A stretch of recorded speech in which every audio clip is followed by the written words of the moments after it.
We're here today to try and persuade the state of Georgia not to take the life of Troy Anthony Davis. He is almost certain, 99% certainty that he is innocent. His only crime is being black and being poor. But in this country, that's a pretty bad crime.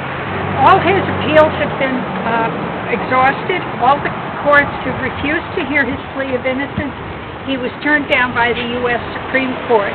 The so-called evidence that ties him with the crime of murdering a police officer, an off-duty officer back in, I believe, 1989, is the testimony of 9 people who were there, all of whom said Troy Davis did it.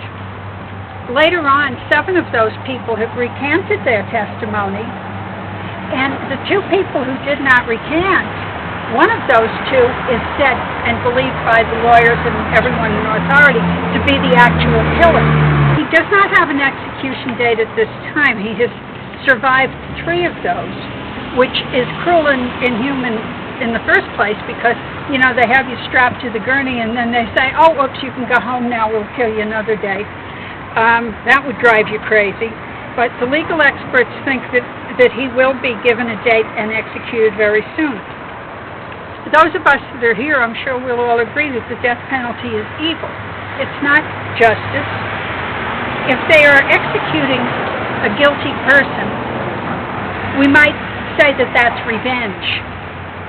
It's ugly, it's horrible, it's wrong, but we understand people's desire for revenge. We don't agree with it. We don't condone it, but we understand it. But what do we call it when the people that is being executed is innocent? It's not revenge. It's not justice. So what do we call it? I call it evil. I call it an abomination when it kills the innocent. How can we permit this to happen in this so-called democracy that we live in? Today, let us work and pray to save the life of Troy Davis, an innocent man in Georgia. And also let us work and pray for an end to the brutal death penalty. The death penalty is an abomination. Let's get rid of it now, once and for all. Get rid of the death penalty starting right now. Troy Davis may not be the example of our need to forgive, but of our need to find the truth.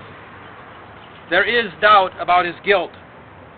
His case points to society's willingness to allow vengeance to triumph in the face of doubt and about true guilt.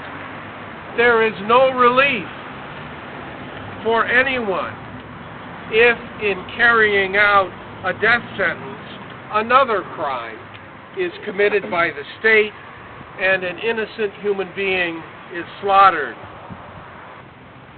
I know we're here today to defend Troy Davis in Georgia, but California is a state that sentences almost more people to death than almost any other state. And it's a state that actually carries out the death penalty less than almost any other state. So we have a huge death row with no closure for families. And if we merely sentence those people to permanent life imprisonment instead of going through the charade of pretending that they will be executed, maybe the convincing argument today is we'd save $125 million a year that we could use for education or health care or things that people need. I still think of Michael Reynolds' daughter, Kim. When she was killed, both of the perpetrators had a long history of suffering child abuse and neglect, small crimes and bigger crimes. And if there had been a programs for their parents, they may never have committed a crime. The possibility of evidence that has been set forth to free Troy Davis could also free others on California death row. I know Troy Davis's mother and his sister. I met them several times back in Chicago at a conference, and they're wonderful, loving people. We shared together, we ate together, we hung out together. It was really, really great. And for this day, it's almost a saddened day to me, but it's also a joyful day that we can still say that Troy's alive. He's alive today, and there's some hope somewhere. Once again, we're gathering for an innocent person. What somehow we need to do, especially those of us that are here now, is to marshal up the energy and the strength and the force to do things concretely that are going to make legislation that will obviously bring the United States in line with most civilized countries, so that our justice system will not only be equitable and fair, but will not ever resort, be it for a criminal or be it for an innocent person, the death penalty. It is an abomination under all circumstances, and it's most lamentable that once again we're here. And I say once again because we're here, and we will be here again unless we do something soon for Mumia Abu Jamal.